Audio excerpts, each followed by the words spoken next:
Hey, it's Mike Muscar Syndicate. This is a 1970 Dodge Challenger TA. 346 pack. That was their standard, I guess, only engine offered in the TA. The cool thing about this car, I'm sorry it's kind of cramped in here. This is original paint. That's the original vinyl top. The interiors had seat covers and door panels, but get in here, you can see some of the blemishes. There you go.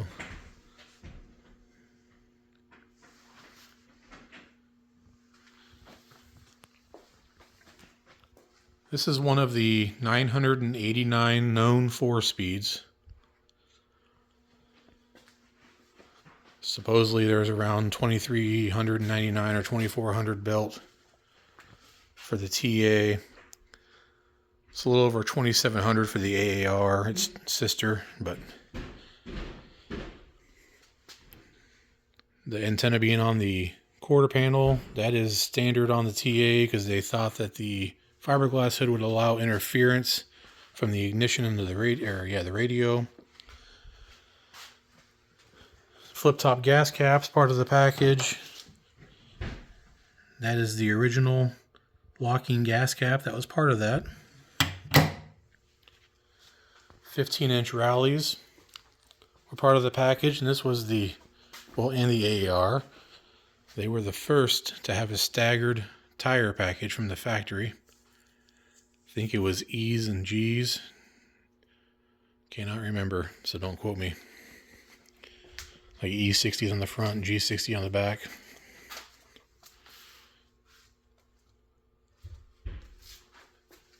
This one has the B5 blue interior as well. Check out the original B, all cracked up in the window. So this one has the rally dash. Shows it has an AM 8-track. I can't remember if that's original or not. I'll have to look at the fender tag here in a second. There's that pistol grip. Original headliner, you can see holes and rips in the seams and such. Original dash. The speaker grill's all melted, or I don't know what's going on with that, but seat covers have been replaced. It's got a rear defroster in it too. See some of that original paint. The tire pressure decal has fallen off. That's glue. That's kind of residual. The scheduled production date for this car was April 1970.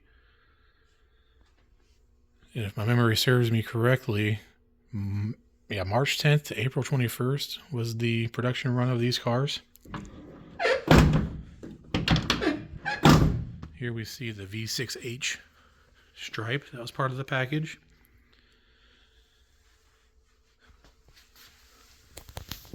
The exhaust, that was part of the package. He's also got a front and rear sway bar. Driver's side only painted mirror unless you opted for the passenger side mirror. It just does not have. The special N94 fiberglass hood. Hood pins. There is no hood latch on these. Just pinned it down like a race car. The duckbill spoiler.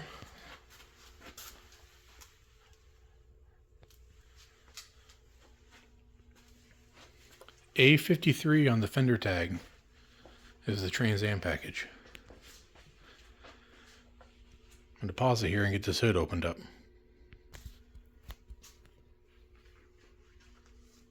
So this has a prop rod. The original springs are off the car. It'd be a real small spring because of the reduced weight of the fiberglass. The heavier standard spring like that's on the purple one here, you'd bow or bend that fiberglass, you'd break it. There's a look at the 346 pack. We're going to go over here to the fender tag though. It's right there. E55 340, but that's what it was for a standard H code 340. So we got to come over here to J. J designates or denotes 346 pack. There's that A53 for the Trans Am package. And there's the Trans Am second tag. like there for the N94 fiberglass hood, but it's also coated for the sport hood, which is kind of weird. There's the rear spoiler. There's the side stripe. Now, if this had, oh, right there, hold on, rally dash, power disc brakes, which was standard, console, buckets, H6B5 all vinyl bucket seat interior, black vinyl top, and the all-important 4-speed D21. Now, standard gearing was 355 in the 8 3/4 rear. A 391 was optional, which would have been coded on the tag.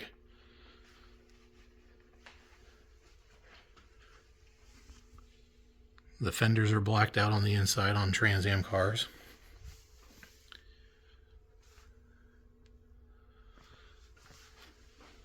Remember I said something about the AMA track? Well, that was not standard.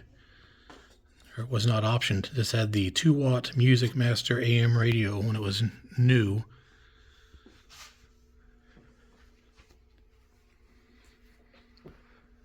So this engine is not original to the car, but it is a 340 TA block. Has the TA heads, all the tins are original to the car.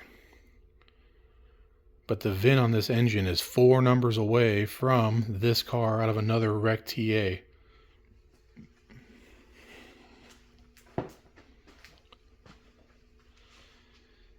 I'm by no means an expert on these cars at all. It's just all stuff I've read and researched on my own. I can't remember all of it.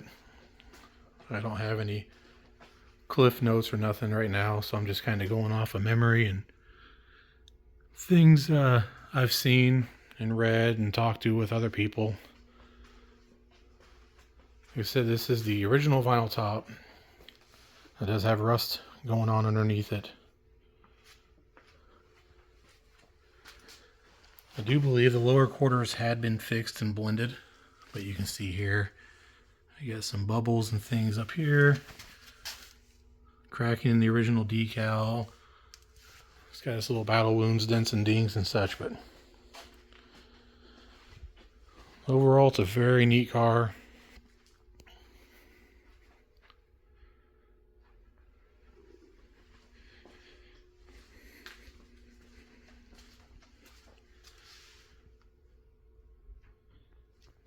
Give a little bonus here.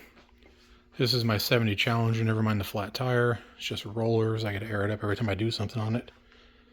This is a factory FC7 car. It's a factory N code. Los Angeles built. So we'll go to the fender tag on this one. JH23, that's base V8 Challenger. N for 383, O for 70, E for Los Angeles Assembly Plant. E63 also denotes 4-barrel 383, but here, D21. Someone ordered a 4-speed on this car. FC7 Plum Crazy Purple, top and bottom. H6XW, that's black and white interior. They also ordered the Rally Dash console, which I wish it didn't have, because I like a pistol grip with no console. Bucket seats. And this would have had a chrome driver's side rear view mirror on the door. But someone has added 71. You can tell by the length of the mounting base. Painted mirrors on both sides. J25 is your 3-speed wipers. It's molding. That is dual exhaust, but you see no N42 for bright tips. N85's tachometer, R22. That's the code that should be on the blue car. That's for AM8 track. Y14, I think it's California Sales Bank or something like that. So California cars could not get duals out the rear tail panel or rear valance. Here's a quick little shot of the dirty white interior. There's the valance. You see no tips. Well, it's also that way on the TAs because the tips come out the side. The California had a more strict drive-by noise requirement. So no duals out the back on them if they're sold in the state. This is an AMD sport hood. It should have a flat hood on it. Like I said, just a standard wheel, standard well, I don't know why I call it standard interior, just white bucket seat interior. But there's the all-important pistol grip shifter.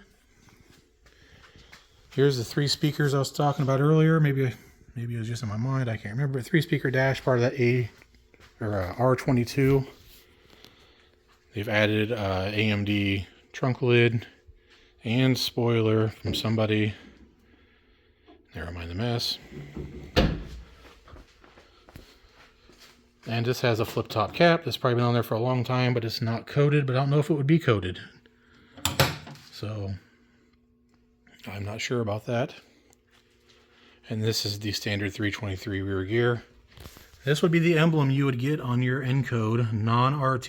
Just a 3-3-4 barrel emblem on the fender, because this would have a flat hood. On RTs, it'd be right here. So yeah, hoping to do some body and paint on this car this winter. Try to make it all shiny.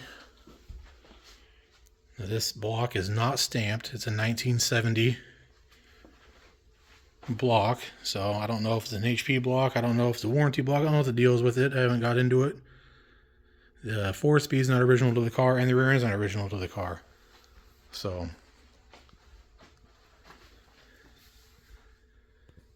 yeah,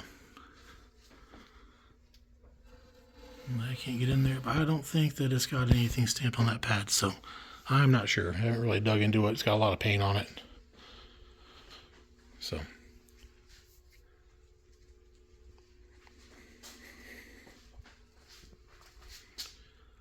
well, again, this is Michael Muscar Syndicate. I'm also on Instagram and Facebook under the same name. If you like what you see, like, subscribe, comment, tell your friends, share it. And if you don't, that's fine too. Well, these will be going on the car as well, on the purple car. When I find some fronts, the TTO torque thrust. So that'll be it. Thanks for watching.